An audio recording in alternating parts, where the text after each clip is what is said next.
Bonjour et bienvenue sur la plateforme de soutien scolaire jerevise.fr. Aujourd'hui, dans cette leçon, nous allons voir les diverses façons d'écrire un nombre. Dans cette leçon, nous allons voir trois choses.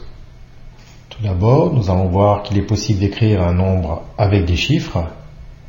Ensuite, qu'il est possible d'écrire un nombre avec des calculs et des opérations. Et enfin, que l'on peut écrire un nombre avec des lettres et donc des mots. Alors, il existe une première façon pour écrire un nombre. C'est une façon que tu connais déjà, que tu as déjà vue dans les classes précédentes.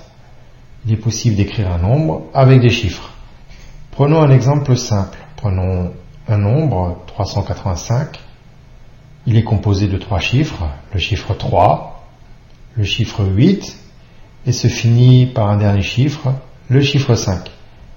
On a donc écrit ce nombre que avec des chiffres qui, je le rappelle, ne sont que des signes. Passons à une deuxième façon d'écrire un nombre. On peut écrire un nombre avec des opérations.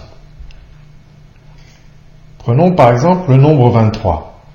On peut l'écrire 20 plus 3.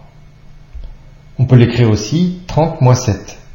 On aurait pu choisir d'autres calculs, d'autres opérations pour obtenir ce nombre. Passons à la dernière façon pour écrire un nombre. On peut écrire un nombre avec des lettres. Ce qui veut dire aussi, on peut écrire un nombre avec des mots. Prenons par exemple le nombre 23. Il peut s'écrire avec deux mots, le mot 20 et le mot 3. Alors, pour écrire un nombre, il faut connaître un certain nombre de mots. Je te mets la liste ici. Il faudra apprendre tous ces mots par cœur.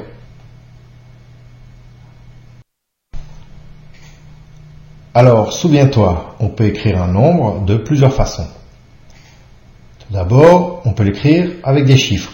Par exemple ici, le chiffre 2 et le chiffre 3. On peut l'écrire aussi avec des opérations ou des calculs, par exemple ici 20 plus 3 ou 30 moins 7.